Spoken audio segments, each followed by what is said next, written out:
Traveling has never been this simple in the Gambia. Oh yes, you don't need to visit the GTSC depot just to get a ticket.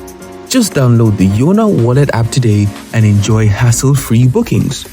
With Yona Wallet, you can buy your GTSC bus ticket right from your phone, anytime, anywhere.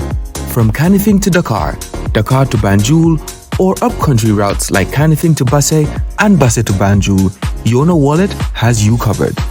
No queues, no stress. Just safe, fast, and convenient ticketing at your fingertips. Choose comfort. Choose convenience. Choose GTSC with Yona Wallet. Yona Wallet. Your money, your way. GTSC. Moving the nation forward. For more information, please call 1124 or 221-1668. Jamano Money Transfer Bureau de Change, your go-to option when it comes to money transfer. With Jamano, you can send money from anywhere in the world to your family and loved ones in the Gambia and be sure the funds will be delivered to them within the shortest time possible. For your convenience, funds sent through Jamano Money Transfer can be picked from all the banks and multiple other financial institutions, including Ajib Bank, Trust Bank, GT Bank, Mega Bank, Basic Bank, Reliance Financial Services, and Approved Services. Visit our head office at Bruceby opposite AfricMed next to Trust Bank Limited or email us at info@jamanomt.com.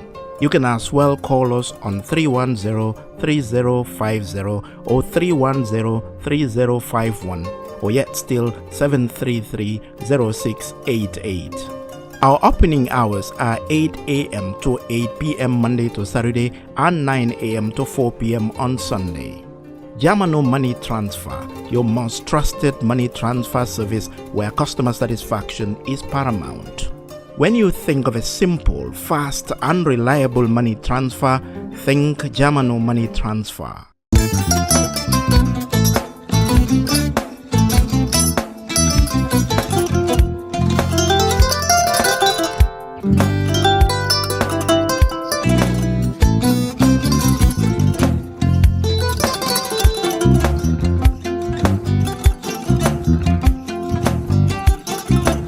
Agada.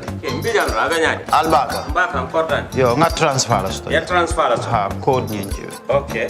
What's that? Nsila ID soto. Sorry. Agada. Bijan bro. Albaka. Mbaka. Bara Allah service o tariaka. Mbare ki janna nun kunu bara tariaka. Jannom yona forest de bureau. Gambia tonkon na no mbari ya bere. Birim koyna fo kato. Bari si kodo kino kato ni fo bolong blabe to. 56 branches mola soto Gambia jam. Ha? Gambia kono ani Gambia bantala bankol. Nko kodo kiya bere to. Kodo sifa fo falindiro fo nyaadi lafta memmen na kodi to poto nin kodi maraw. Jannom number 1 di nyonta. Andum fana nata anoda enterprise sotale. Wolam nyindi ko domorol fana kol fana be firale le dadi man domorol dil fana beteat. Gambia dawda yalo ngam fa kendol sotale je. Wo moyo diat ha. Apelenta baraka ba. Ni lafta nyelen kendol e bina. Yalo bukani la ko la baraka ba. Yalo ndel chosano lo. Baraka.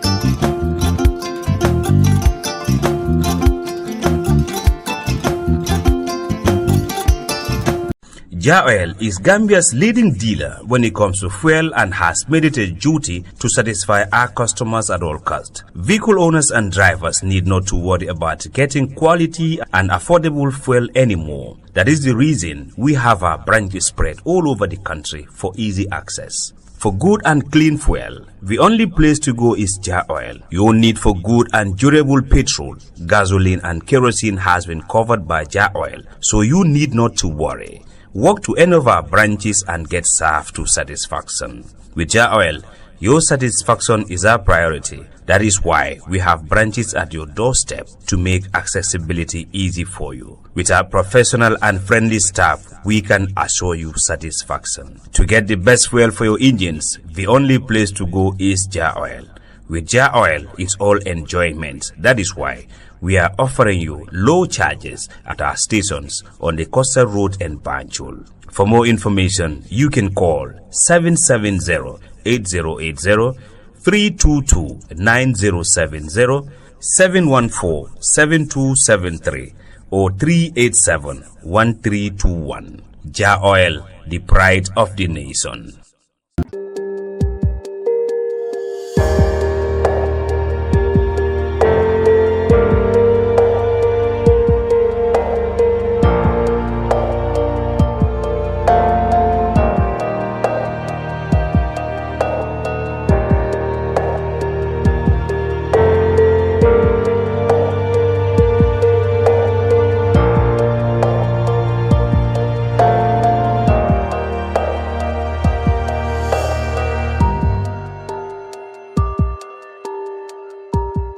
Hello and welcome to the brunch on Kerfatu Live. I'm Lamin Cham. This is our weekly look at issues, views, and stories that make the headlines in the Gambia in the past 7 days. Well, one story that really made headlines is the announcement by Dodou Jah, formerly of the APRC, that he is now aligned to the political agenda of President Barrow and his National People's Party, NPP. Now, many people said they are not surprised about that, but then others said yes, they are, because they thought Mr. Jah had moved on to another political entity. So, we will ask from Mr. Jah what informed his latest decision. But beginning, first we will start by asking you, Mr. Jah, how are you? I'm doing fine, Mr. Sham. Good. Thank you for... All right. You see, let's go a little bit back. Just after the advent of the new regime, we saw the APRC gone into opposition. Yes. And then out of the ashes of the party's defeat in 2016, and when the party was struggling to get itself back amid a lot of hostilities, and fear, anxiety among parties, came a gentleman, few said they knew very little about, whose articulate and eloquent communications have kind of shaped an image for the party, both the party and himself, and that is Dodou Jah. Many people admired your contributions, your presentation of your perceptions and guidance. Many people commended you for giving very good image, a very helpful image to the APRC at the time when it was struggling. But your critics said, well, you had a problem in sticking to principle. And they now said they are vindicated with this recent announcement that you are going to be NPP. How did you in fact come into politics? Because people said you were not anywhere when Jammeh was around. So they were wondering, where was this now so prominent, so strong, but nobody had heard of when Jammeh was around. Yes. So where you? A secret admirer of the APRC, or how did it all begin? Interesting questions, and I think they deserve a very befitting answer. Okay. I was not very active when it came to politics. I haven't During grown. Jammeh's time? Yes, during Jammeh's time. I grew up in Dipakunda, brought up in Dipakunda, and I was a resident in Dipakunda. And one of the 4 CI companies, as it is normally called politically, Aja Oleture, the late Aja Oleture, may Allah have mercy, on her soul, was a close friend to my mom. And she was the 4 CI company, for Serekunda since the days of AFPRC. Okay. And I almost grew up in that environment, in that compound, because the son was a close friend. We normally used to move together. Okay. So there and then we used to attend APRC meetings and other activities. By then we were very young. So I had been in the background having knowledge of politics, but I was very busy on sports, besides education, playing football, doing some athlete and the like. I started developing or building more interest around 2014, coming to 15, then 16. Because during that year, I saw a shift. The diaspora emerged, and all odds were against Jammeh's government. Us who had ever been APRC as young people, it's our dream, our ambition that APRC is our party, is all we have. I started working through, I saw that there could be a change because I did research on world politics. I know certain issues, when they start making headlines, it becomes the talk of the town. I know the consequences. So I know about world politics, what effect it could have. So, in other words, you grew up loving, the APRC because you, like you said, you grew up surrounded by people in the APRC. Exactly. And my mom included. Your mom included. My family. So you had this all influence. APRC, yes. So you were a great admirer of APRC. Of course. Although you have been active in other things, you were not politically full blown yet. That's right. But you said from 2014 you begin to see a shift of about Jammeh's governance, because I work as a IT lecturer. Okay. By then I was working at Holron Computing. Holron, yes. Yes, Holron Computing. Yeah. Now I started even way before that, during the days of the late Panderimbai. Yeah. There was a time even they tried to take charge of internet. I, for one, normally relied on VPN to have access on certain media sites. In fact, there was an attempt that I think there was a blockage of freedom. Yes, using the gateway through Gamtel. People resorted to VPNs and exactly. Some said had my ass. Yes. Some said I don't know. There was also a lot of young people today would not know. They wouldn't even understand what we're trying to put forward. Yeah. Sometimes people will come to my office, see that I am accessing certain. They say, "How do you do that?" I said, "Well, IT, it's my area. I know how to maneuver around it and to get what I want." So I've been doing a lot of research, especially on world politics. So I know a lot of issues, how it's going to be laid, especially when the issue of oil started emerging. Nice. That Gambia, made discoveries about oil and all that. Yes. Some oil companies started engagements, and people could vividly recall when they said they would offer 5% to the government. And Jammeh said over his dead body, he will never allow that. I said, he's making a mistake. Right. Because knowing world politics, I know the oil business is controlled by 4 countries. And their percentage when it comes to shares is 23.75%. If you multiply that by 4, it gives you 95. So the 5% is for you. I wish I had the opportunity then at the time to access Jammeh. Yes, to engage him and make him understand. You would have accept this exactly, or you will undermine. Exactly. Knowing that these countries, they heavily rely on oil to boost their economies, even their foreign policies. So it's no joke, it's no child play. So that's why I said certain headlines would definitely have an impact on things that happen. Are you suggesting that Jammeh's stance on the oil, Gambia's oil exploration and resistance to the approach of the Western powers, or these people, these oil companies, these countries that you said are powerful, you mean that contributed to his downfall? Yes, it has some effect on it. Because there were times when even, I read an article that said there will be regime change. Yes. But once you are in power, sometimes you are consolidated with all things around you. You feel, no, that is not possible. But don't undermine world politics. And most of the time, the people in charge, they will not surface. They're behind the scenes and they can pull strings and make things happen. Maybe one could say, okay, he lost. Well, he had to go because he lost election. Yes. But you are right in such a way. It started somewhere. He did not have support exactly. when he needed it. Exactly. Even the outside world, all odds were against Jammeh. Yes. And it's very difficult to survive such. There are countries today, democracy is a challenge, but they have so many allies within the AU, ECOWAS, even the European Unions, because it's all about interest. Sometimes once you give them what they want, they wouldn't mind to play around the books. I often said that of Alassane Ouattara for every. Exactly. There are certain leaders present. He violated all democratically, the they shouldn't be there.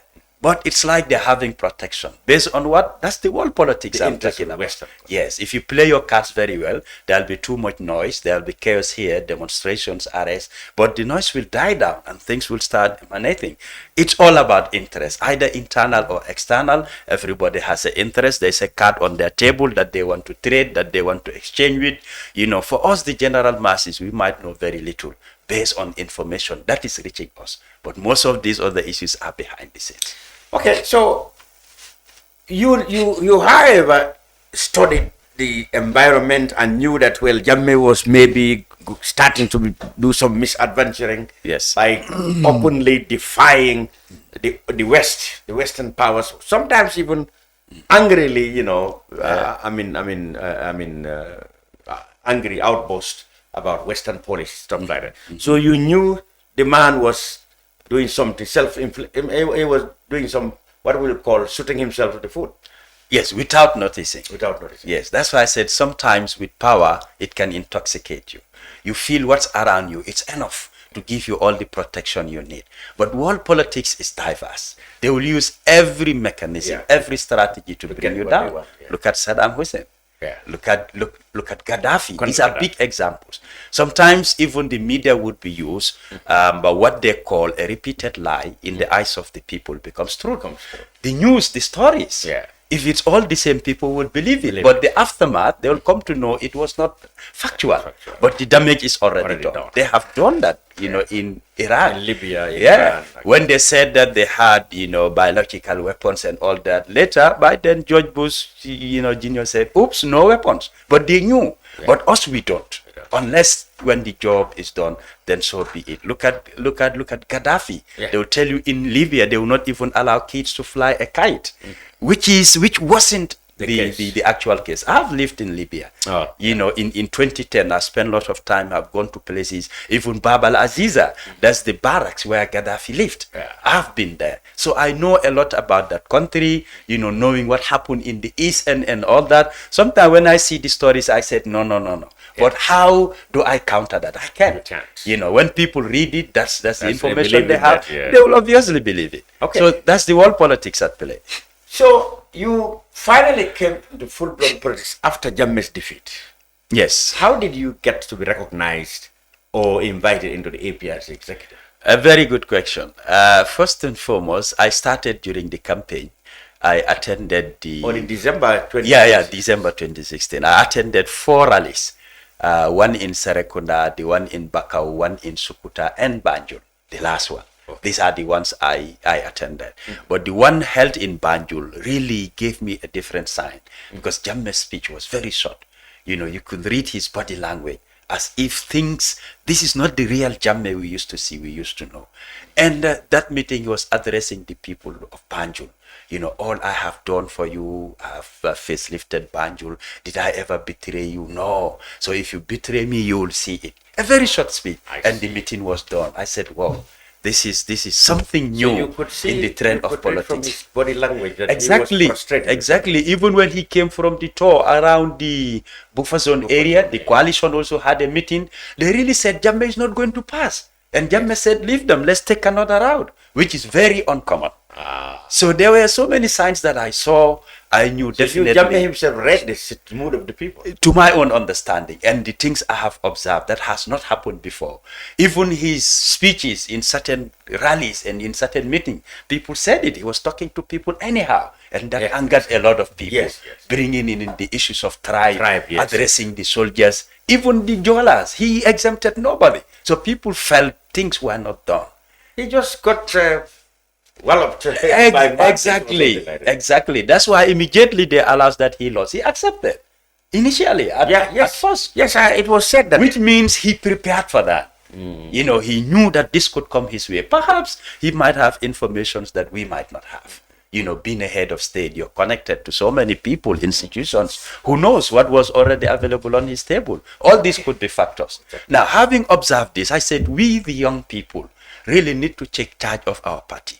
I never thought it would be that bad as it was, you know, after the impasse. I knew a change of government is always difficult, and the chances of you coming back to your feet and still keep pushing again, especially as a vibrant opposition, was definitely a doubt. To be honest, at the onset, I said, let's just come to the party and keep it moving. We were not expecting so much at the time.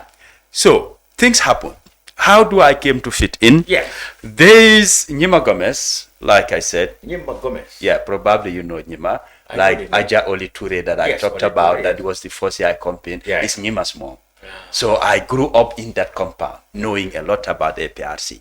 Then I talked to one of my cousins and I said, I wanna be part of the APRC groups within Serekundawes. Then I am from Serekundawes. Then they added me in one group. I used to go and attend meetings. We started planning, strategizing. Until Nyima told me, there is a group called YIDA, Youths in Defense of APRC. Youths in Defense of APRC. Up till now, I am the president. But unfortunately, but that group is not much prominent. But it has done a lot. I'll tell you some of the things that we did. Yeah. It's a group that was not in the open to challenge in political activities and the like. No, they came together and said they want to defend the party. How? By supporting. Financially, they raise funds themselves. So when Nyima told me about this group, I said, wow, that's the type of group I want to be part of. I really want to impact and do something for the party. He said, right now they are at the Manjai Bureau renovating it. And the party did not give them a butut. I said, that's wonderful. He said, after this meeting, let's go there. Let me introduce you to those people. That's after the defeat. Yes, after the impasse, when things were tough, APRC was trying to come together, put in the pieces, try to fix a puzzle so that we have a way that we're going to thread. So I went to the bureau. I found them there, young people. And they told me each and every one of us contributed $300 to do some renovations. Once it's exhausted, we contribute again. They're not asking from the party. They relied on their pocket. That day, I gave them $1,000. It wasn't much though. I was impressed with the work that they did. And that very day, I started moving with them. I integrated. There came a day they had a meeting. I was called. They said they want to make me the president of the group. I said, no. I don't come for leadership. I just want to serve. And especially behind the scene. That's my strategy. I don't want to show face. Whatever I do, I want to do it from behind the scene. Because I adapted it from a religious perspective. Because I had that background since I was very young. Then they said, look, there's an issue here. At the APRC Youth Wing, the coordinating committee, we were part of it. We are part of it. That's what they said. They said, but the way and manner they're trying to take the youth wing and supporting the party, it's not to our liking. So this is why we created YIDA, to do differently. Their focus was not politics, generally. And he said, they told me, any one of us that heads this YIDA, they will say it's because of position that we deviated from that coordinating committee to establish the YIDA. They gave me a genuine reason. So I have to accept, I have no way out. But before then, people like Honorable Perminte, he called me, tried to convince me. At the time he had already gone. Exactly. He was in US at the time. He was in the US. He called me, tried to convince me to accept the position.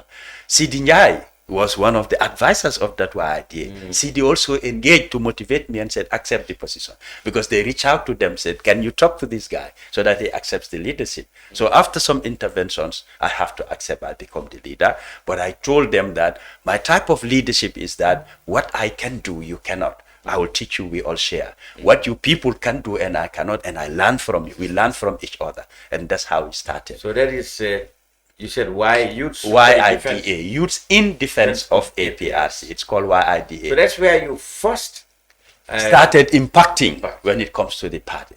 And we worked together, draft some plans, develop ideas, and we started implementing. We went back to the bureau. We renovated, changed the painting, the tiles, and all that from our own pockets. The executive was impressed. There was a time they needed a water pump for the borehole there. Somebody went to the APRC leadership and said it will cost $80,000. We did that at a cost of about $12,000. So the party leadership was said, no, these young people are amazing. People were trying to extort money from us, but look what they are doing at their own expense. We adjusted the fencing. We did a lot until people saw that bureau. They said, wow. That's when APRC knew that this bureau is now fit for purpose. Let's start exploring it. Then from there, we bought like a projector and we donated it to the party. Point in time, we bought some laptops, we made that VIP stage that the APRC has been using at the Abu Karalis and other places where the executive was seated. It is through the YIDA, about $112,000 through our own contribution. We gave that to the party free of charge. We bought mattresses, we gave them laptops. We did so many things, even bought some chairs and desks for the party through this YIDA. Then one of our members went to attend a funeral in North Bank, Fast Chaho, to be more precise. They told him, we are APRC, but we're not seeing the APRC. We're not hearing from them. And, you know, as far as Gambian politics is concerned, we're ready. So he came with the news. We extended to the executive, no action. We decided to say, let's go to North Bank. My vehicle and another colleague, Mola Kujabi, we fueled 2 vehicles. About 8 of us, we went there and spent 4 days. We went to 5 villages. That's how we revived APRC in North Bank. Us, Youths in Defense of APRC. We created a WhatsApp group for them. Came to the executive and reported. They said, these people are really impressive. It's very amazing. But the turnaround came when at the APRC Bureau, a training was organized on leadership skills, you know, conflict resolution, about public speaking skills. I was doing the lectures and they were streaming it live on Facebook. Some of the diaspora saw it and said, who is this guy? These are things that are new to the party. They started engaging in executive. We need this guy on board. I was not aware. It was later that they came to tell me these things. These are some of just key things we did. We went to a lot of communities and empowered them. They then had the courage through the support of the YIDA to start being active within the APRC. Then comes the point when Sidinjai decided to go to Barrow Youth Movement. Well, yes, that's an interesting point. Sidi didn't cross carpet. You haven't still addressed how you get into the executive. Yes, that was the turning point. That is the turning point. When Sidi decided to go to Barrow Youth, he went to the executives. That was when he returned from Equatorial Guinea. Exactly. You know, he served some time within the APRC. What did he make this? At the time he made the decision to go to Barrow Youth Movement. Was the APRC pleased with that? Yeah, he engaged the executive. He told them. Yes, he sat with them, talked to them, and gave them the reasons, and they accepted. Yeah, because I could recall the day I was called about the position. Sidinjai recommended me to the executive that I should take his position, that I am capable, I could deliver. How did he know? Through the YIDA. His younger brother, Alassane Jai, we were working together. And like I said, Sidi was one of the advisors and one of those people who defended the YIDA. Other chat groups were against the YIDA because what we did, none of them ever did. And the party never gave us a butu. They even went to Fabakari at the time and said, this YIDA should be banned. And Fabakari told them, Fabakari told them, how can you ban what you did not create? He said, these people are doing things on their own, from their own pockets. What can we do? So they knew you were a crop of people who who were doing amazing things. Things that never happened within the party. They felt insecure. Exactly. So the odds and fights were there, and CD was one of the people who defended the idea, being an advisor. He knows first-hand information, what we were up to and what we were doing. So at that point, he said he is going to Barrow Youth. Yes. The executive agreed, and he told them, I am recommending Dodou Jah to take my position. Rambo was the one who called me. I was from the car wash around Kotu. I took my car for the car wash. Rambo called me. We exchanged greetings. He said, we are at the APRC Bureau in Manjai. We were discussing. CD, it's going to join Barrow Youth Movement. And we want you to take CD's place. And the APRC, we are very pleased with that. We are not unhappy about the executive were aware. And they believe there's nothing they could do to hold him back. It's politics. If somebody wants to leave, you cannot say no. Critics of the APRC that said that was a reconnaissance. CD went there as a reconnaissance to lead the way for your eventual coming. You know, people say a lot of things, but that wasn't quite factual. At the time, we were opposition, 100%. You know, but we said we are an opposition with a difference. Yes, I remember. Like when the soldiers came, soldiers with a difference. But so it didn't last. I don't know. Yeah, because of the strategy. I will come to all that if time permits us. Now, fast forward, Rambo called me and said, we want to make you the spokesperson and press secretary. I said, but that's a huge responsibility on my shoulders. He says, no, don't worry. We will work with you. Then I asked from them that, can you give me the TOR? If I can do it, I'll accept it. If not, look for somebody else. I don't jump for positions. I just want to serve. You just don't give me a position. I said, hello, here I am. I accept it. I don't do that. I want to accept something that I can deliver. It makes no sense you hold a position and absolutely doing nothing. One of the reasons I resigned from my position, maybe we'll come to that. That is my nature. Position and it becomes dormant. You deceiving the people. I call it as a cheat. I don't succumb to all that. If I try all means it's not workable, I would rather step aside. So Rambo told me, we will all work with you. And I had CD telling him, it's telephone when somebody talks to you. CD told Rambo that tell him I am here. That I said that I made the recommendation. Then Rambo said, CD is even here. He said, let me inform you so that you know. I said, okay, let's see what happened. And I called my guys at YITA. I told them, this is the offer coming from the executive. They tell me, take it. There's nobody more deserving than you for this position. I consulted my people. If they had said no, I would have said no, because it's a team that I work with and I owe it to them. So they also advised me to take it. Now, the information started flowing in the executive. They called for an executive meeting to discuss my issue that they want to give me the position.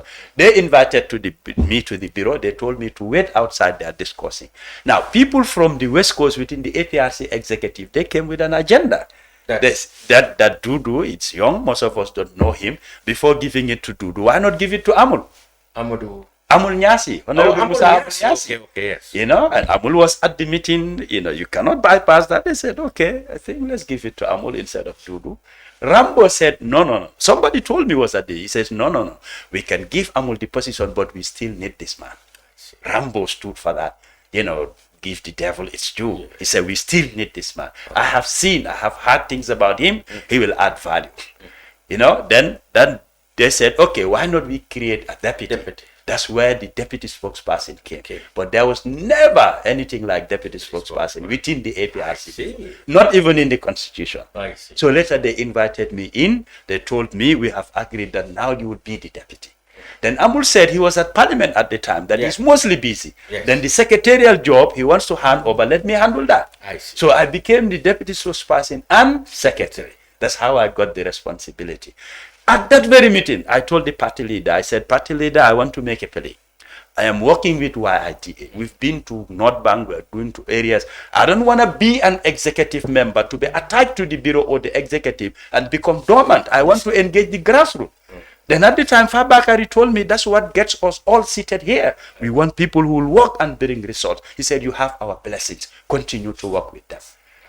Ajamberi Sow went out and told my team YITA that your guy didn't betray you. He put your interests, your efforts in front of the executive and they endorsed. So I became an executive member and still work with the YITA. I see. So this is what I did to them. So I did not come to the executive based on favoritism, etc. I've walked through the ranks and they agreed that he's deserving, to be one of us. And being part of the executive, let me fast forward.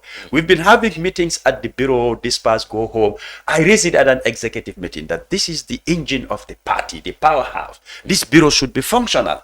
Not only executive meetings, we all disperse. It was given a deaf ear. I cannot get emotional. In another meeting, I said, even if I'll be the only one in this bureau will work.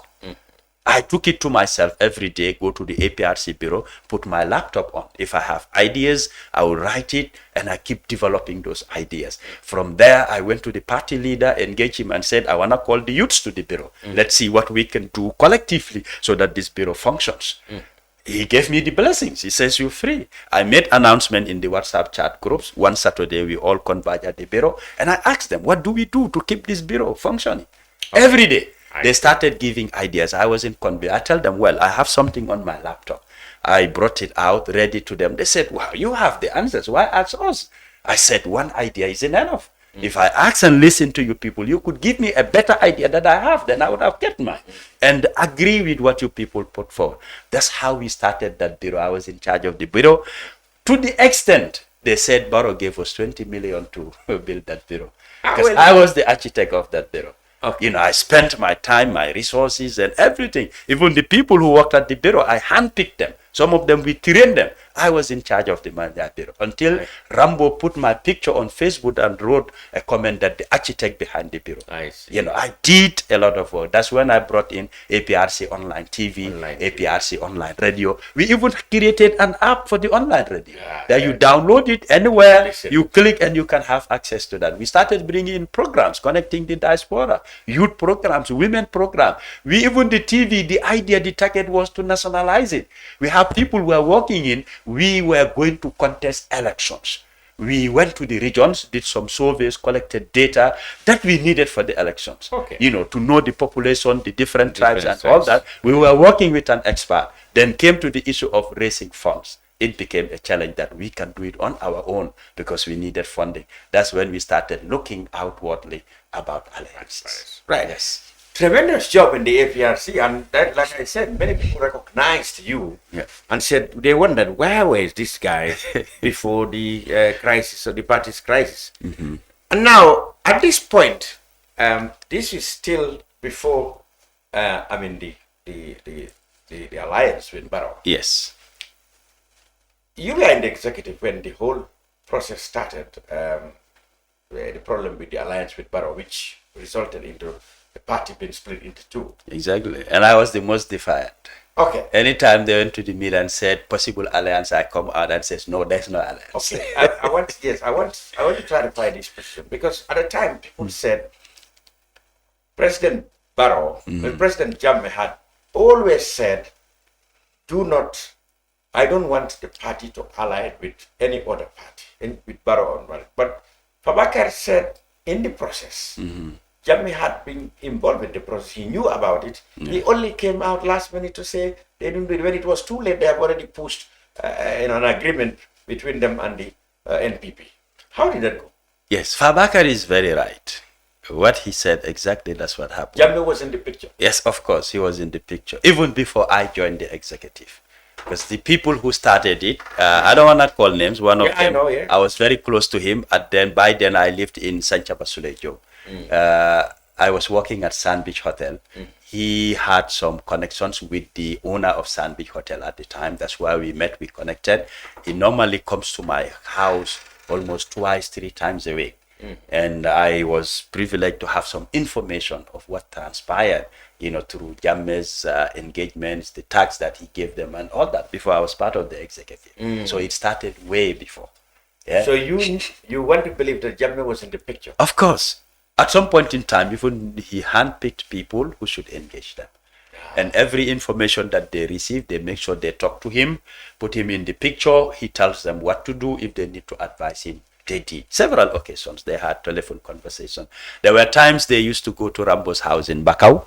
Not all the executive, few of them. For Bakari, the late mayor, Yankuba, Rambo himself. It was a small team, 3-5 people. They used to engage him and they come back to the executive and give us feedback. Yeah, there were times that they made a call, tell him we are in an executive meeting.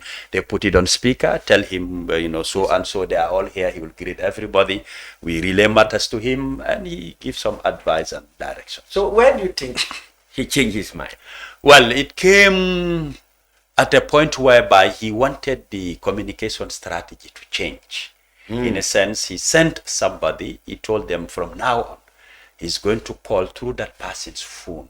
And the person will be present, they will speak with Jammeh. So he said that's the only way he would put Yes. And the executive, that didn't go down well with them. They said they don't know the guy. He's not an executive member. So there are certain issues of the party, especially of Jammeh, they cannot discuss in the presence of that man. Because not even all executive members are privileged to certain discussions. So why an outsider? So that's where the misunderstood. So it was Jammeh's idea that is the man through whom they can communicate. Exactly. For whatever reason best known to him. But the man was never an insider. No. And the executive was not even known. And he was a former soldier. He's late now. He was a former soldier. Jammeh might know him, but the executive doesn't. And certain issues were sensitive to the extent even other executive members were not informed. Need to know basis. Exactly. Okay. Only that things that they felt the whole executive should know, they tell them. Others, they keep working on it. So it was a close relationship they had with him. And not to any point that they decided to say no to him. So he was in the picture. That brought the turning point, and Jammeh decided to stop communicating for 11 months. before the alliance was signed. After that 11 months breakage, the alliance went through. That's when he called that meeting at Kanilai, and threw stones at us. So the problem started when he chose somebody through which he'll communicate with the executive. Exactly. And they were not very pleased with that. Yes. Then due to reasons that these are sensitive issues. Then he held himself back. Exactly. Until now. That is either my way or no way. I see. Yes. So when the alliance came about, that's when he came. Yeah, he decided to come in the open because people have also been asking, why not this, why not that? Yeah, so that he came in the open to say, I don't support this. Yes. So but for about 10, 11 months, he stopped talking to the executive. Some communications were channeled through the people that were with him in Equatorial Guinea. But was it reaching him directly? We were not sure, but these were people close to him. And when you tell them something, they'll say, okay, we'll go to him, and they come back with feedbacks. That we cannot ascertain. Yeah. But those people have been doing that, and they are the ones who can verify and said, yes, he was giving those directives. But he was not talking to the executive directly, but through a third party, that is the people that were with him. Oh, so Babakar was right when he said Jammeh knew. Of course. Yes, of course. We need to be factual. Okay. Why do you think it was difficult for Babakar or your group to listen to him and said, well, Jammeh said we shouldn't go, we should not go? Well, in one of his audios, and in most cases when he calls, sometimes he has an idea. They tell him, no, that's not workable. He used to tell us, okay, you people are on the ground, you're the politicians, so you go ahead. He's been giving that green light. And in one of his leaked audios, or I would say shared audios, because you share with somebody, he does with another until it goes viral. Yeah. He says, in terms of communications, he will only talk to 3 people. About matters of APRC, Bakari, Rambo, and Yankuba at the time. He said, you only talk to these people, nobody else. If there's any other business, he wants to call anybody for chat, he will do so. But as far as APRC is concerned, these 3 and nobody else. Because information at the time were starting to flow from different angles. People were trying to look for access. Giving him false information. Others were pushing so that they will be part of the executive. And some of them, they are now with the North Island. They've been pushing for a very long time to be part of the National Executive Committee. Some felt that they deserve to be part of it because they will tell you since AFPRC have been around. So why not me? I have to be part of the executive. Did you have any opportunity to talk to him yourself for the first time? I used to talk to him before 2016, not on matters of politics. Yes, not on matters of politics. Yeah, but when you came into the executive, you had a chance to talk. Not really. I've never done at an individual level, except he calls the whole executive. Sometimes you introduce yourself and done. But to talk to him one-on-one, no, it has not happened. Okay, so let's move on. Then you guys, the APRC went to NPP. I mean, these other sides were not happy. They stayed with Barrow. They stayed with Jammeh's advice. So there was a split, which still exists. Exactly. They accused your side of, inadvertently killing the APRC because if you are swallowed by NPP, they think you wouldn't be allowed to contest where you want. You can no longer criticize the government because you'll be part of the government. And they said, perhaps more importantly, Fabakar and his people just shared the jobs among themselves and abandoned the grassroots. You didn't have any job officially, but then probably you also have been offered some things behind the scenes. No, that's never happened. Really? No. So what do you say to that argument? Yeah, it's media. People will watch, and if it's not accurate, they'll come and debunk. Now, the extent of what divided the party, of course, in most political parties, when you make decisions, you don't have 100% people that will agree with you. Some will tend to skip aside. And there were people who keep asking, how about Jammeh? How about Jammeh? The executive told them, we can't reach out to him. We communicate to those in Equatorial Guinea, and those people have always been flagging the white flag. There was not for one instant that they told us, no, it's red flag. Jammeh said this, Jammeh said that. They've been waving the white flag all the time. You people can go ahead. And all that we negotiated, they themselves were part of the package. Finally, they are home peacefully.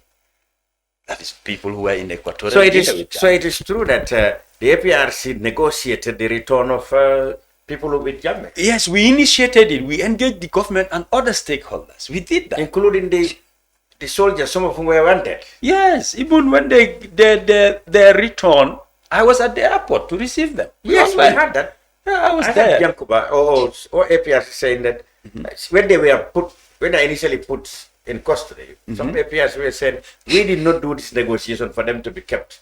Yeah, exactly. Because they reach out to us that they want to come back home to their families. It's been long. They thought they would just go for a few months and back. Because initially about that joint declaration, they said Jammeh can return at any time of his liking. So, but when they stayed went endlessly. Exactly. Some of them started getting frustrated, leaving families behind. It was challenging. There was one of them who sometimes when the family needed something, he would reach out to me, give me a contact. I will call the person, meet with him. Any amount he wanted, I'll give the money to the guy and he takes to the family. It was really tough, leaving families behind. So your party negotiated for their return? Yes. The clients of initiated it. Yeah, we initiated it. But upon their return, there are laws in this country. The government is in charge. We can only lobby, we can negotiate, we can, do our best to push for their return. When they came, they took them for screening. Nothing the party could do only to make our voices heard. That we never expected it. But they told us that is the law. And nobody is above the law. We have to accept. But we keep engaging contacts, pleading with them. We did all that. So they are free anyway at the moment? At the moment, yes. Because it's a country, there are laws. Anything that emanates, the law will take its course. But hopefully, this country, the leadership is more of reconciling everybody. Despite some of the mistakes, it depends what would be, especially this special, tribunal they're trying to arrange. If it affects anybody, even if Dodou Jah, it's the law, I must go. Yeah. Okay. Then you keep to your bargain. That is to go into an agreement for the interest of Jammeh and the APRC. Yes. But it turned out that, you said at the time that your agreements really emphasized Jammeh's interest. Yes, it did. So it turned out that did not work. Jammeh was himself not interested. Exactly. We push everything. Even all that was negotiated. Like I said, the people in Equatorial Guinea, we informed them. And they said they informed him. So you mean if Jammeh had not hit himself on the foot by defiantly going against Barrow, would you have succeeded in him coming back home? What do you call that interest? Coming back home? Of course. Like we said, Jammeh must come back. That's the slogan until we had that demonstration. It was our belief. And I also believe he would have been here. What would happen when he's back home? Do you think that is not for us to decide? You want to believe that you would have succeeded with Barrow as you have succeeded with him on the account of Sol Baji and others. You still want to believe that Barrow would have accepted Jammeh to come? Not only Barrow. We engage other stakeholders. The AU, the ECOWAS, the UN. We wrote to them. We met them, had meetings. I recall the last meeting we had at the UN house in Cape Point. Fabakari, myself and others. We sat with Muhammad Ibn Chimbas, raised some concerns and issues. He said, we'll engage the government. It was not just verbal. We were doing the needful, writing petitions, submitting reminders, calling for meetings to sit with them. We reasoned. We never forced anything. We were giving reasons we felt that were genuine. We were not saying that, nobody will be prosecuted. We didn't have the powers to stop anything that the government wanted to do. We were just advocating for their safe return back.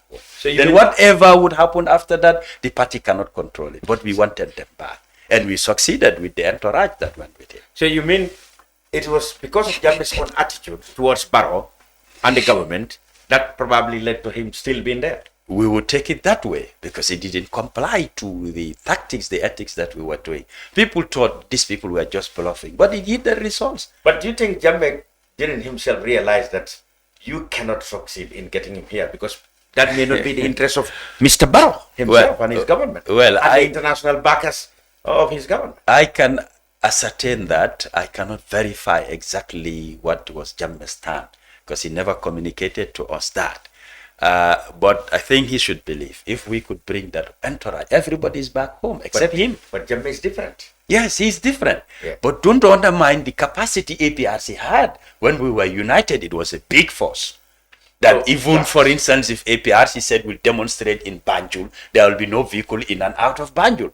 We had that capacity. So you mean you made Barrow, you were so intimidating that you made Barrow to believe that you are a big force that he cannot do without. Not only Barrow, even the international community saw what APRC could do. We sat with them at meetings and we heard what they said about us because the videos were there for the whole world to see. It was not made up. APRC was a force to reckon with. And even the international world saw that this is not a party that you can easily push aside. But that's what happens nowadays. So people said, because of your split, you have now killed the party. Or by going to NPP, your critics on the other side said you have killed that strength, that mighty force you are describing. Well, they said it's no more. You have been gradually eaten up by the NPP. Partially, we have to agree because united we're stronger. When we're divided, that creates weakness. So naturally, the NPP swallowed the other side. No, it did not swallow the other side because the other side still stand as a party. When they put up candidates, it's in the name of APRC. Yeah, they organize their own. Very few. Yes, indeed. How many MPs do you have? Presently, I would say 3. 2 elected, 1 nominated. There you go. Yes, you have 3 MPs. So that's a mighty force which had 30-something at a time. Yeah, now you cannot. By then we were the incumbent. Now we have to accept that the incumbent should have the biggest share of the cake. Now you accept that the incumbent now should take the lead and lead you now. Not accept, but eventually, these are things that are bound to happen. Especially the political dispensation in this country now. But if you go back, Mr. Jah, you yourself have outlined how mighty the APRC was. Indeed. When you meet with the international community, they know that this is a big force. They recognize this is a force to reckon with. Exactly. Now you had power. Let's say you could even be intimidating to many people, even the government itself. Yes. Through their policy and attitude, they feel intimidated because of the mighty force we represent. Of course.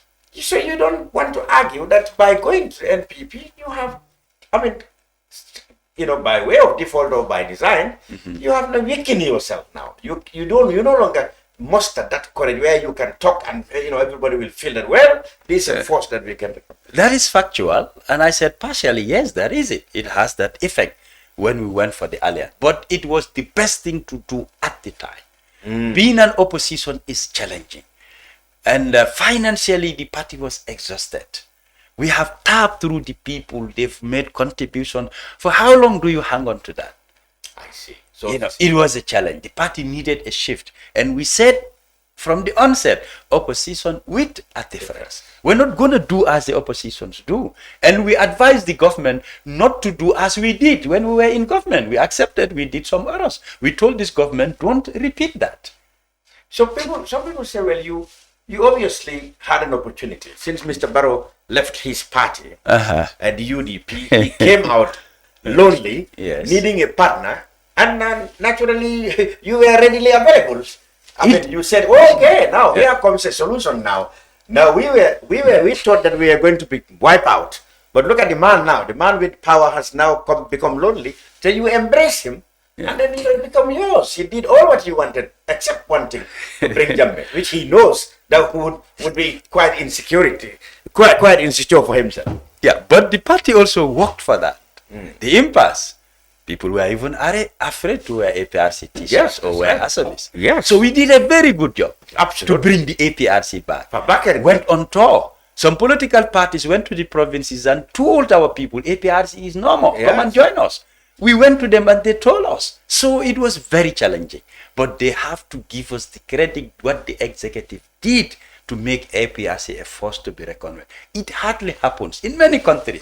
Yes. It becomes a point where the party could even extinct and people forget about it. But we were forced to record with. I, for one, I was at every media platform, every workshop, even where the messages were not even friendly. They will be calling Jammeh dictator, APRC this, but I stood firm. I reasoned with people. Many people said you hit your party, you hit the jackpot. Of course. For your very survival. Yes. When Barrow came out lonely from the UDP. Yeah, of course. You hit the jackpot. He needed a shoulder to lean on. Exactly. We gave him a body. Yeah, you couldn't believe your luck. We told him a shoulder is not enough. Take our body. You couldn't believe. Let us carry you. You couldn't believe your luck when you found it lonely. And these are things we never expected. I think the split with the UDP, gave APRC the opportunity. And at the time we worked very hard. And you capitalized on the opportunity. Yeah, to make a force to reckon with. Absolutely. We never thought that there would be anything to do like with Barrow. You go back to our speeches. They're sharing my video now everywhere. Abu Korali, no, Dodou just said this to Barrow. I said yes. We were in opposition at the time, and even within the government there were some internal rumblings. So you agree, by and large, what people say about politicians is more or less opportunism? No, for me, I have forever been APRC. I've never joined any party until I joined the Okay, now let's come. I'm not somebody who jumps from one party to another. And a lot of parties, all the political parties, have been after Dodou Jah, but I stayed loyal to the APRC. Let's fast forward. Yes. You resigned from the position of deputy spokesman. Yes. You said because you felt that position, along with others, were just there nominally. It was dormant. Yes. Why were they dormant? It was the... How were they dormant? Well, we were too busy with the alliance. Neglecting the action plan we had for the party. We have every year, you must come out with an action plan. Almost every political party does. And those action plans will create activities for you to embark on. So those were not happening? It was not happening. The plans were there, but were not implementing. Because of your alliance with them? Yes.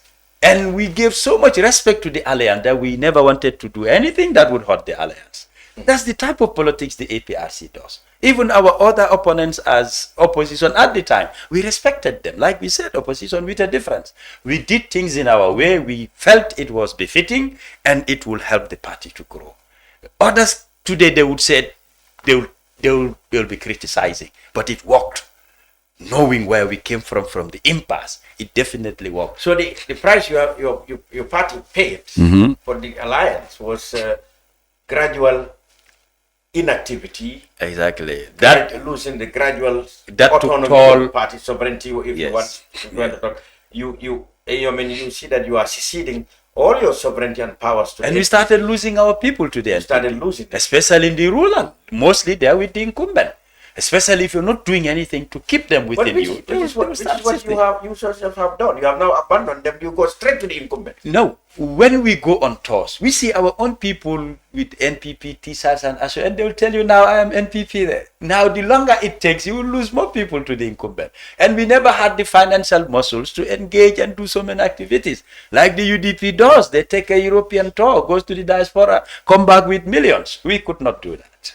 So it was definitely very challenging. Financially, the party had faced so many challenges. We had people who supported membership contributions. We have some philanthropists here and there who supports the party. We have those within the executive who were somehow privileged to be supporting the party. But it has a duration. Donor fatigue, financial support fatigue was already because there. You felt that the party was... I was inactive because people have been engaging me with so many questions that I don't, obviously had answers for. And I don't want to give people false pretext or false information. Okay. Me, I hit straight. I tell you the facts. Some of the issues I will not come to the media and say it, but if you call me, I trust Lamin Cham, we can discuss and I'll tell you issues. Okay. That becomes a normal. When you left, I don't do that with everybody. When you left, it was in the immediately after that, it was suggested in some quarters that you might be now loyal to the then, group that was forming, which is now known as Unite. You said you had very close rapprochement with Talib. He's a brother, he's a friend. And people believe you are going to be a member of Unite. Let me say this. Yeah. At a time when some point in time became dormant in politics, people started putting Dodou Jah aside. I even hardly go to media houses. Even my family wanted me off politics. But I said, I cannot just throw off my sleeve. Because there are people who believe in Dodou Jah. They call me and tell me, any day you leave politics, we're dusting our hands off politics. You did make a name. And they told me, if you go to any party, we'll follow you. We are behind you. People relied on me, even within the APRC. That's why when I felt I'm not delivering as usual, I have to dust off my hands and said, let somebody else take up the position. Came a time when Talib, somebody came to me and said, I want you to meet Talib. Well, I met him in 2021. They tried to convince me and all that. We had a chit chat, but it didn't work out. The guy who took me to Talib still keep following me. Can you go and sit with Talib? I said, for what? He says, I want you to work with Talib, not for you to come and join UDP, but work with him. You are a resident of KM and Talib is the mayor and you have ideas. You're brilliant. Sit with him, discuss. There's a lot you people can do together. I accepted. That's when I went to Talib's office at the KM. We sat, we had a chit chat. It was very fruitful. I took some jottings, took some points. I said, if I go home, I will develop this and send it back to you. Things I feel needs to be done within the municipality. And I did. Still have some of those points in my laptop. If I had brought it, I'll put it on and show you. Okay. And these were days. And my picture went viral on social media. The first visit, pictures were not taken. I went another time. This like I started frequenting there based on the ideas, this is where I stop, let's develop this, let's do that. That's how it exchanged. Until one of them pictures were taken, they said, can we put it on the social media? I said, of course. They said, but people will attack you. I said, nobody owns me. Right. They have a right. It went viral. I got attacked especially from UDP.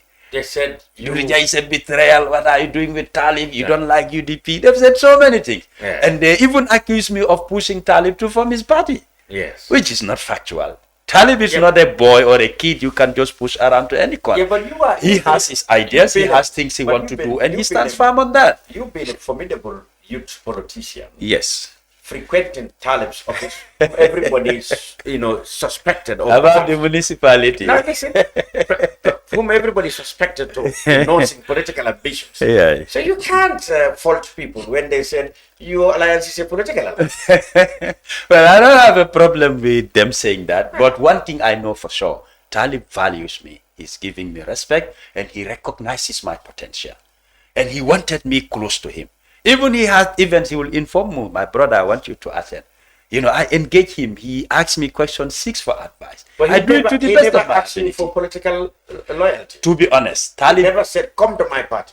I'm forming a party. He told me, starting with UDP, he said, I'll be very happy if you come and join the UDP, but I cannot force you. It's your decision to make. Not only Talib, I have a sitting with Lawyer Dabo. He's my friend. He's my uncle. He's a fatherly figure. He has love and respect for me. Okay. Today, if I meet Lawyer Dabo, you'll see it. And I'm even planning to visit him. If not during the Ramadan, maybe after the Ramadan. So it's not uncommon for any one of them to say, come to my party, come to... I have that from almost all the political parties in this country. Some come to my home, they engage me, especially if they see me dormant, they think he wants to leave the APRC, let's go to him. Some pleaded with me. I sat with Dabo twice. People came to me and told me, Lawyer Dabo sent me. True or not, but different people. I spoke with them respectfully. I never turned down. And not for once you will hear me on any media platform and said, I will never join this party. I wouldn't do that. I even have some misunderstanding with 1 or 2 executive members in the APRC. When I went to iAfrica TV, we're discussing political parties. I said UDP is the most structured party in this country. Yeah. And it's based on facts. Look at the local government elections, things they've won and all that. And how many years up till UDP is a formidable force to reckon with. If they are not well structured, then who is? They said... I was speaking out facts. Maybe some people doesn't... I say it as it is. And it didn't go well. It didn't go down well with some of the APRC executives. They started this Garwale throwing jabs here and there. You have crossed the red line by uploading... I will say it as it is. Up till today, if you ask me about UDP, I'll tell you their positives. Because it's out there for everybody to see. Okay. Not being part of a party does not mean I have to belittle them or turn them down. I don't do that. That's not... And I have so many friends in the UDP. I know. I can say even more friends than some of these opposition parties. Oh, okay. I have people that... I have a friend, a childhood friend, that I named my child after. He's in UDP. Bubakar Siddiqui Jammeh. Ask him, he will tell you. But that's how it when he was in the US, I have run so many errands for him and his family. So many errands. That's the Gambia. He will tell you. Everybody is... I am that type. You might say that I don't like Dodou Jah, but you cannot say Dodou Jah doesn't like me. I'm open to everybody. If you don't like me, well, I'm fine. So you're frequenting Talib's office and friends doesn't mean that you had wanted to go to Unite. No. You never had an intention of doing when Unite started, when they started, they invited me to 1 or 2 meetings. I went, I attended, I gave my input. I did not go to meet him as an individual. There is a political movement called the Patriotic Front. It is registered. Me and my colleagues. We don't have a leader. They've been pushing me to be the leader. I tell them no. If you see anybody befitting to lead, let them do so. I have my reasons. Patriotic Front. Yes, the Patriotic Front. It's registered, not by the IEC as a political movement. It's registered at the chambers. Chambers, okay. It's registered. We have our registration certificate. This started since 2021. I see. We got the inspiration from PASTEF, but we wanted to do differently. That Senegal, this is Gambia. We're not including to the name or their own ideas. No, we develop our own ideas. Youth organization. Yes, and if I show you the strategic plan that the Patriotic Front developed, you will be amazed. Why didn't you people stick together, stick with that? The Patriotic Front. Encourage youth politicians to join and become a youth force. And these are people that I found at YIDA. They made me president. I still work with them. Even today, I'm in NPP, I go with them. Okay. Yeah, young people, very, very intelligent, now, very talented. You mentioned PASTEF, and you mentioned, and the connection I want to make is the idea that you had from YIDA. It shows that from the very beginning, you really are very passionate about youth, going into politics. Yes. Which resonates with the PASTEF idea. Yes. Somebody said, you see, but the youth of this country cannot be like PASTEF because one, they lack the principle, they lack sacrifice, they lack, well, they may have charisma, but they lack, let's say, the tenacity, and the strength that characters like Usman Sonko or Jomai Faye had. Is that not the case? Because every now and then we hear youth, very brilliant people who are otherwise very brilliant, promising politicians, abandoning the principle, joining one group or the other, where they are led by uninspiring and perhaps, in fact, less educated people. Well, they become baggages to people who would have otherwise, they could have served better. Well, for us, our own ideology started For example, they tell me if you have an organization, let's consider a political organization right now, a political movement, where you have Dodou Jah, you have Modu Sabali, you have Bakari Baji, Dr. Sise, you have Dr. Sise, you have Talib Ben Suda, yes, you have Yankuba Dabo, yes, you have Hamed Gite. Yes. Imagine such a movement. Who can resist that? That would be a time bomb. That would be an A-class. Definitely. Wherever it explodes, that would be an A-class. It will leave marks. So nobody would dispute that. Is the kind of team, when you talk about this kind of team that people dream of. But unfortunately, all of you have been taken away by position here. Some say position here, some say no. It's not actually based on that. The game of politics is talk about the game of politics is two. One, you need to be strategic, like Kuneka Bugaluba. You go in for the best ones. It's politics. It adds value to what you have, and that's what President Barrow is good at doing. Even throw stones at him, break his glass. If he needs you, he comes after you. He looks at the greater interest. He looks at the future. He look at where the biggest threat is. Yeah. Try to dismantle the threat and bring it. Quench it and put it off. And make good use of that. Yeah. That is politics. It's interest. Yeah, his interest, of course. And this is what others could not attest to. But how long will the youths continue to be poached by people who have interest? The youths continue to be poached by, they will not have their own agenda. When are they going to have their platform? Well, we live in if people like you, Dodou Jah is afraid of, living in isolation, scrambling. I did for many years. Last year, Ramadan, when I resigned from my position, up till now, this is when I went to the NPP. They all came, including the NPP. For me to join the NPP, I told them, no, I'm fasting. I said, my family wants me off politics. They even asked me, and the person who came is a very influential figure within the NPP. I don't want to make mention of his name. He told me who sent him. He engaged me. He says, is there any possibility for you leaving the APRC? I said, well, it depends how the party would treat me. But for now, I am APRC. I only resigned from my position. He said, how about joining NPP? I said, for now, I am even leaving politics. I'm within the party, but keeping a very low profile. If I wanted anything, I would have jumped and said, yes, I am NPP. Then people would have said, this is the reason why he resigned. It wasn't that. People have been positioned. I'm not somebody who push for position. You know what I feel proud about? This is the plan. This is the job. Let's go and do it. I am happy. Okay. Now, At the 11th hour at night, wake me up. I wear my shoes and say, let's go. Not recognition or position that is given. how do you balance this now? Contrast this. The APRC from which you come, from where you resign, are still very strong members of the alliance of the NPP. Indeed. And you have now gone straight to the NPP. Yes. How do you contrast that? You know, people should have said, I mean, if you know your end is going to be with NPP, why didn't you stay put in the APRC since they are already with the NPP? The NPP has a lot of respect for the APRC and the alliance. Yeah. I have joined about a few months ago. Yeah. I could say before December. That's when I decided that I'll be part of the NPP. Have you seen them, any press release for them to announce it officially? No. Out of respect for APRC. Until I did that interview with Padre. But people have seen me in events and other programs. I even did few interviews where I told them that I am NPP. But they respect the alliance.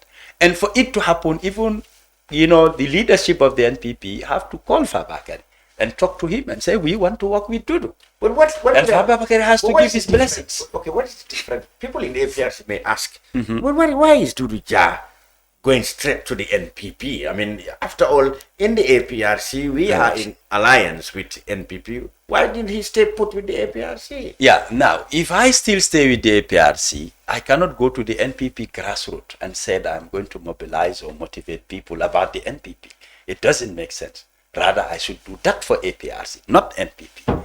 I cannot be going to NPP events and they will be giving me, come and sit here where the NPP executive should sit. If otherwise, it will be a different position for me. Since it's declared, every day I am receiving messages from people within the NPP showing appreciation that you have joined us. Now, if I just from APRC go and do something for NPP, I wouldn't receive that. People feel now it's its ownership. Dodou Jah belongs to us. We can approach him openly. A lot of people call me in Pirang, in Bunung, and said, we're youth and we've been doing this. We heard you have come in board. We'll want to work with you. You talked about the youth. At the time we came with our ideology, it was based on statistics. By then, the population of the young people was about 53-54% at the time. Today is over 60%. This is why we focus on youth. You will not see youth built around me, that I work with them. They have a negative impact on others. You'll see the same discipline in me, and they're very vocal, they're eloquent, because like I said, people learn from me, I learn from them. I like sharing. When you crossed over, when you made the announcement, people said, well, we expected this. We know he will end up there. No, because we know he's going to be endorsed. Some said he's still looking for a job. He couldn't get it. Looking for a job since 2021, like 6 years, you're still looking for a job. Yes. That's interesting. Maybe that's what you went to the NPP. That's what they said. Some said, he's looking for a job. We know he will always. But then there are people, genuine APRC supporters, who said, if he was always going to end up in NPP, why did he stay put since the NPRC is with NPP? Well, I was never going to end up with NPP. It was never part of my plans. Like I said, when I resigned from the executive, when I resigned, they all came after me. UDP, GTSC, people in PDOIS, PAP, including NPP. I said no. And it's been 1 year because my family is part of politics, like my politics. What I do, where to do it, when, they're part and parcel of it. And I listen to their advice. There was a point in time I made a write-up on Facebook that I'm taking a break based on family issues. Everybody came back and tell me, no, you can't do that. Some of those audios, if I play it for you, you'll get emotional. You might even cry. That knocked me hard. It just took few hours. Somebody called me and said, I received a call from State House. He said, my brother, I'm begging you, go back to Facebook and resign that decision. The decision to go to NPP? No, to take a break from politics. I have to change after hours. Sirif Bojang Jr. told me, he said, you make me lose some dollars, I said, how? He says, I was preparing a write-up, a story about you taking a break from politics. All of a sudden, I saw that you have cancelled that decision. Well, yes. Now, you said when you went to the NPP, when you announced it last week, okay, the reactions I've been telling you, samples of that. Some people said, oh, because he needed a job. He needed to get some.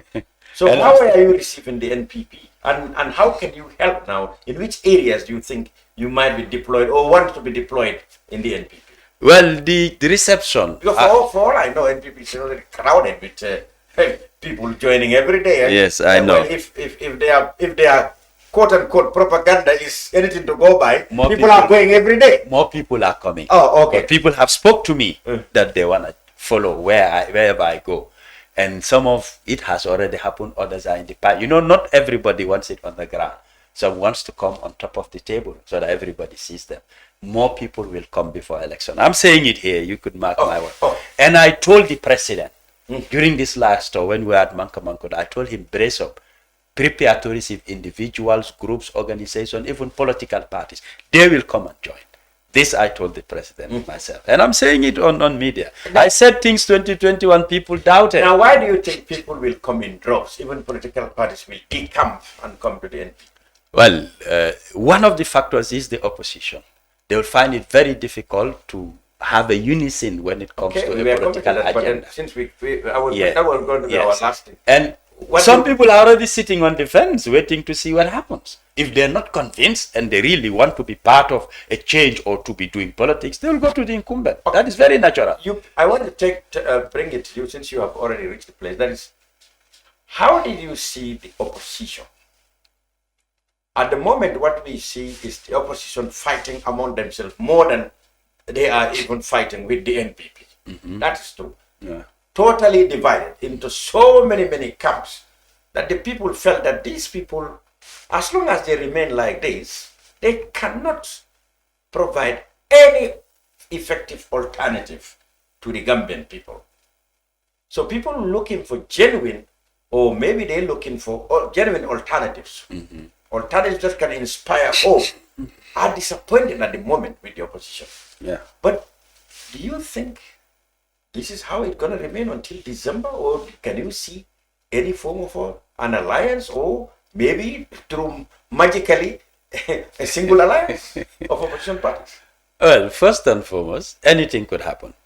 But I wouldn't want to give ideas that would benefit. Okay. I see your point. But I'll touch some points. Oh, yeah. Okay. I've been asked this question on TikTok, on a platform. I tell them I can't give. They are so divided. Yes. That people think their differences are irreconcilable. So there is no way they can come together as a single entity. So that automatically translates to victory for President Barrow and the NPP. That's why I said a lot of people will come to the. You have already made that comment. Now, but if I ask you honestly, your experience as a politician, I want to break it down. Can you see anything that can change from what they are now? Depending on the discussions they will have, I cannot say no or yes, because they're still engaging.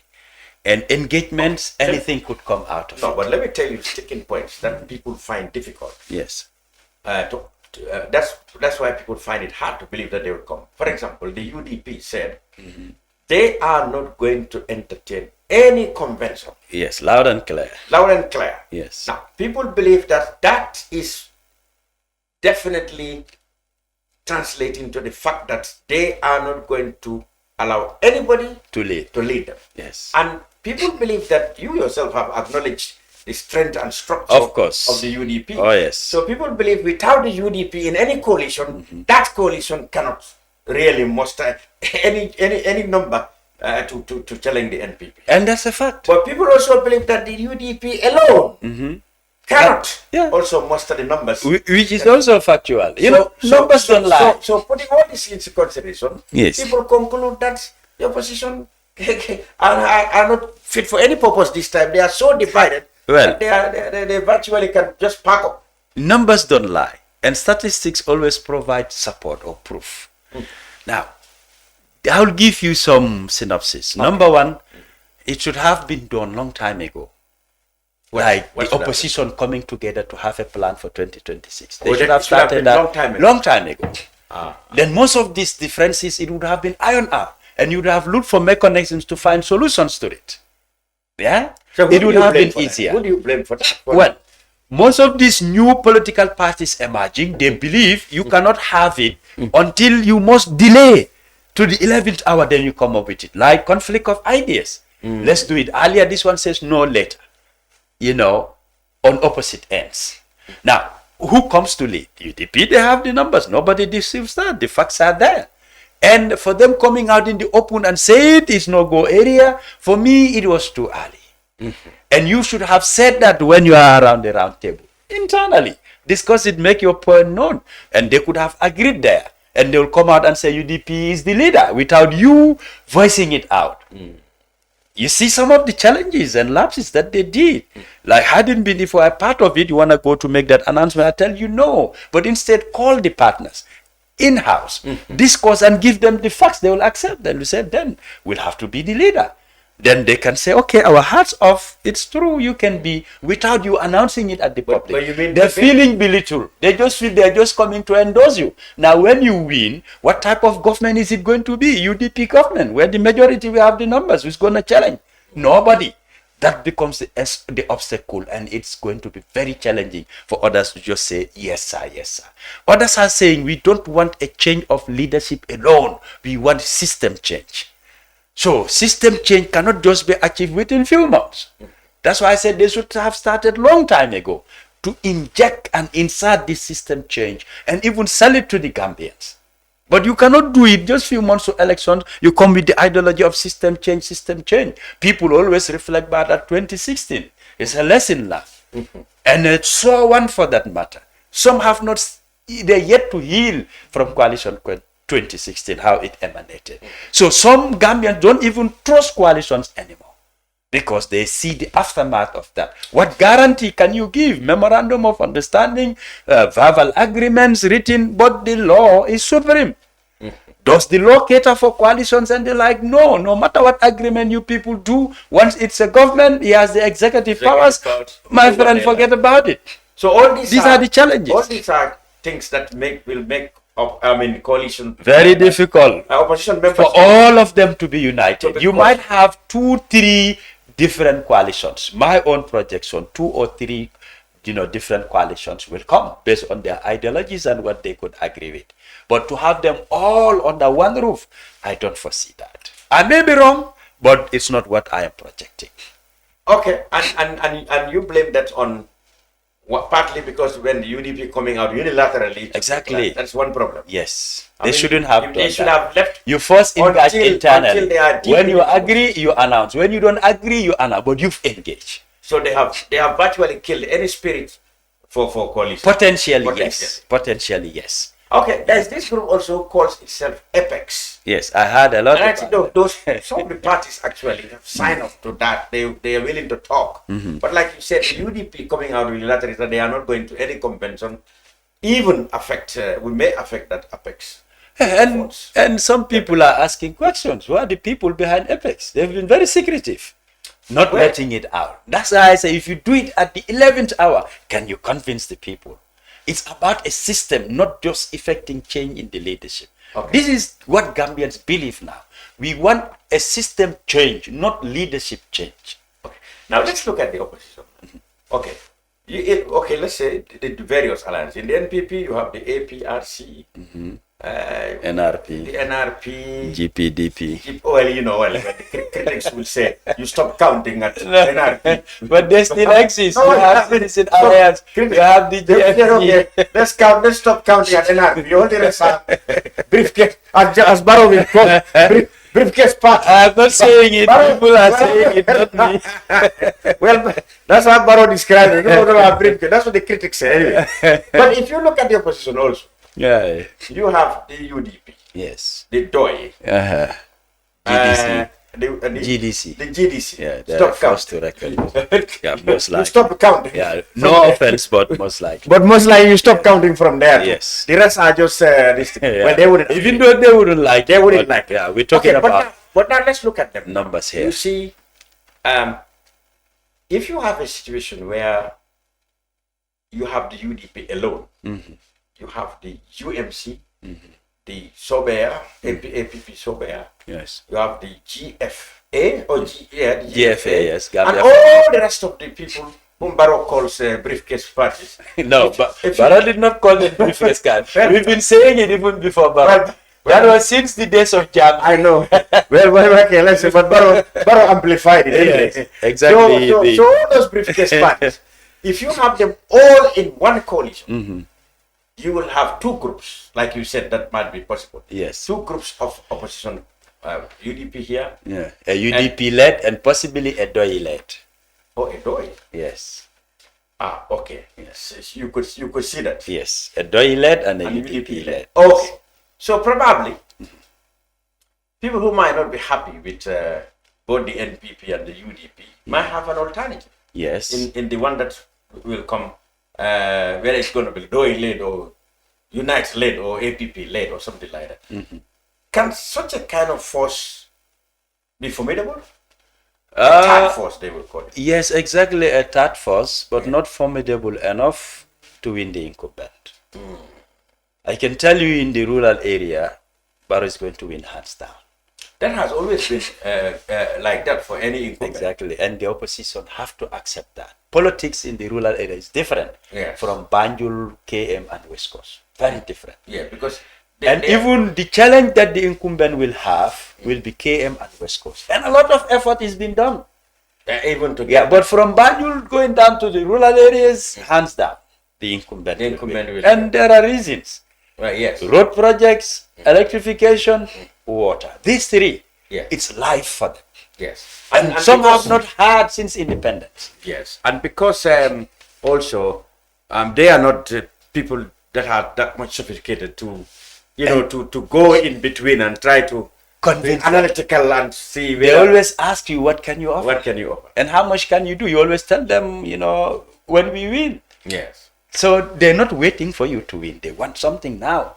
That's what gives advantage to the incumbent. If you deliver services to them that they're asking for, you have their vote. Some of them will tell you that we only need the government to build this road and our votes are for only a road. Yeah. They will give you all the votes. They don't care. They're not asking for much. They don't even know that road. Us in the Congress here, we can complain, the province don't have this. But go and ask them what they want. Yeah. They're asking for very little. And the votes are yours. So you have basically concluded that, just as many observers said, if the opposition stayed this way, as they are, definitely NPP is very much time to pick. Let me give you a quick rundown about electricity. Yeah. From 1816 to 2016, a period of 200 years. Yeah. This country was able to electrify about 223 communities. 200 years. Why did you count 1860? No, that's when the issue of electricity started in this country from colonial. Now I got the yes, point. that's where it began, from colonial. Yes. To a period of 200 years, 223 communities have been electrified. Now, taking from 2019 to 2025, a period of 6 years, over 400 communities have been electrified. Twice that number. Yes, but that is you see the impact that it's having on people. Yeah. People who never thought they will have electricity. Now electricity is life for them. That naturally came on the Barrow's time. Exactly, so 200 years and 6 years. So he was able to double so that. Barrow gets Do you call that luck? Barrow gets all the credit for that. Exactly. Okay. That's why I said hands down in the provinces. We just recently from a tour. And after Ramadan, we are going on another tour. Wow. After that, we're doing another one. Oh, then comes the Meet the People tour, then the presidential campaign. 5 times. Yes, within the year. That's people. That is no joke. We are going to cover grounds that no opposition or alliance will cover. People said those tours are government machinery being used for the NPP's advantage. Some of them, yes. Well, the political ones are coming. That's why they call you incumbent. That's why you're powerful. And even the opposition criticizing when they are in government, the same thing will happen. If not, you will not last long in government in this country. So there is no trust me. If you want to change the dynamics once you are there, you might serve only one term, you're gone. But if there is... This is Gambia. Yeah, but if that is what you choose to serve, I can tell you, a DOI government will not do that. They will do differently, but not everything. Then they wouldn't last long. I know what I'm telling you. This politics in this country is grassroots. Okay. Which party is more organized intellectually, professionally, like Dodou? You mean if a group of politicians come to power, they don't abuse their office, they don't use state machinery to promote their party, they did not use state funds to propagate them, they won't last long. And they wouldn't engage the grassroots to the needful for them. You are saying Exactly. They don't exploit our monies for use it for political power, they won't last long. Whether you like it or not, you do grassroots politics or you wouldn't last long. And this grassroots politics, what I'm telling you, that goes with using state machinery, state resources to move around. They have majority of the votes. The elites are few. They might do all the thinking, the programming, but the people with the votes, there's a voice they speak with. And you ignore that voice, you wouldn't last long in that governance system. It's very unfortunate. Maybe in time. We have to accept the reality. That is the unfortunate. Yes, we have to accept the reality compared to other countries. Now look at the politics we do here. Politics of attack, defamation, insult. Go to other countries, the politics of ideas. That's right. So you see the difference that even on the side of opposition incumbent, we have a long way to go. Absolutely. And it's not only pointing at the incumbent, even the opposition have a responsibility. Besides DOI, PDOIS, which political party does not attack government, attack people, insult each other? Almost everybody. It's only DOI that takes a different stand. Exactly. To the extent you insult, you are not part of the party. So when will every opposition party behave like DOI does? That's where it should start. Then they can hold government accountable professionally and to everybody's interest, not just party interest or our leaders' interest. Then let's vote for DOI. People. Then let's vote for DOI. Yes, of course. But go to the grassroots. With you in NPP now. Go to the grassroots. You tell them about DOI, they have their reservations because of the style of politics DOI does. So people are not. No, the style of politics honest. No, I mean DOI. Their politics is unique and different. You already agreed that their way is the best. Exactly. So it's the problem is not them, it's the others. And all other parties will accept to that. Listen to Khalifa speak. If he holds government accountable, he will not do it to ridicule the president or to call him names. No. He does it naturally. And he tells you about the laws. But listen to other political leaders. They're desperate to be president. So they will say and do anything. That's what needs to change. That dynamism need to shift. Interesting. Now, if you said the president attacked me, I have to throw stones back. That's not professional. That's not definitely professional. Dodou Jah, well, thank you very much. It's always a pleasure. For being on the brunch. And I want to congratulate and wish you all the best in Thank you so much. In your new endeavor as a member of the governing National People's Party. Which had a big catch. Obviously, it has to be said, Dodou Jah is a formidable young politician who has now joined the NPP. Good luck. Yes. Thank you. Thank you so much. The brunch will be back next week, inshallah. Goodbye for now.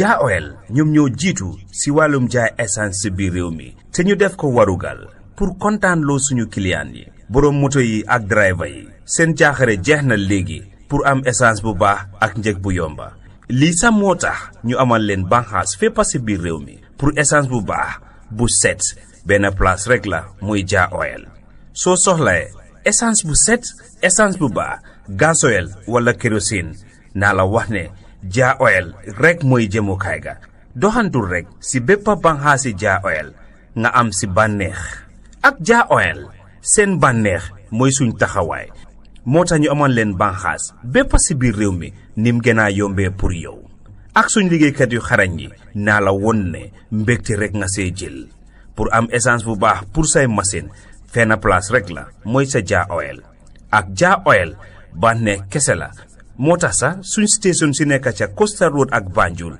wàññil nañ leen njëgi essence bi foofu noonu pour am si lu leer mun nga call si 770-8080, 322-9070, 714-7273, wala 787-1321. Jah Oil, the pride of the nation. Traveling has never been this simple in the Gambia. Oh yes, you don't need to visit the GTSC depot just to get a ticket. Just download the Yona Wallet app today and enjoy hassle-free bookings. With Yona Wallet, you can buy your GTSC bus ticket right from your phone, anytime, anywhere. From Kanifing to Dakar, Dakar to Banjul, or upcountry routes like Kanifing to Basse and Basse to Banjul, Yona Wallet has you covered. No queues, no stress. Just safe, fast, and convenient ticketing at your fingertips. Choose comfort. Choose convenience. Choose GTSC with Yona Wallet. Yona Wallet. Your money, your way. GTSC. Moving the nation forward. For more information, please call 1124 or 221-1668. Jamano Money Transfer Bureau de Change, your go-to option when it comes to money transfer.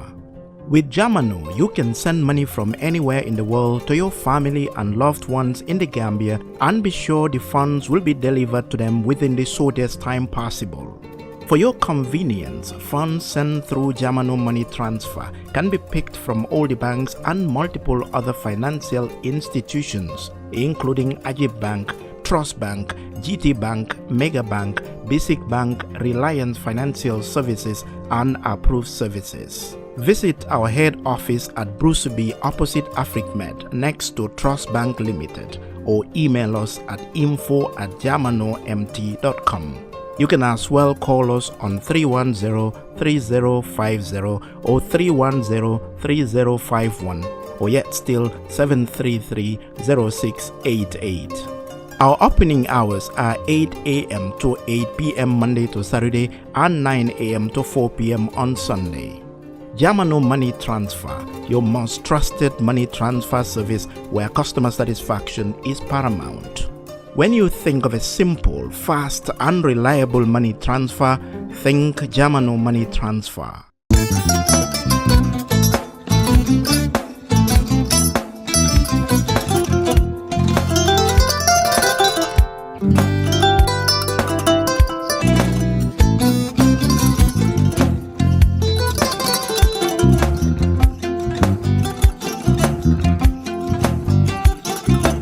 Agada. Mbijan aganyadi. Albaka. Mbaka important. Yo, nga transfer la sto. Ya transfer la Ha, code nyenje. Okay. What's Nsila ID soto. Ah, that's what. Sorry. Agada. Mbijan bro. Albaka. Mbaka. Bara alla service o tariaka. Mbale. Mo ki janna nun kunu bara tariaka. Jannom yona forest de bureau. Gambia tonkon na no mbali ya bere. Birin koyna fo kato. Bari si kodo kino kato ni fo bolong blabe to. 56 branches mola soto Gambia jam. Ha? Gambia kono anin Gambia bantala bankol. Nka kodo kiya bere to. Kodo sifa fo falindiro fo nyaadi lafta memmen na kodi topoto nin kodi maraw. Jannom number 1 di nyonta. Andum fana nata anoda enterprise sotale. Wolam nyindi ko domorol fana kol fana be firale le dadi man domorol dil fana beteat. Gambia dawda yalo ngam fa kendol sotale je. Wo mo yo diat ha. Apelenta baraka ba. Ni ma lafta nyelen kendol e bina. Yalo bu kanila ko la baraka ba. Yalo ndel chosano lo. Baraka.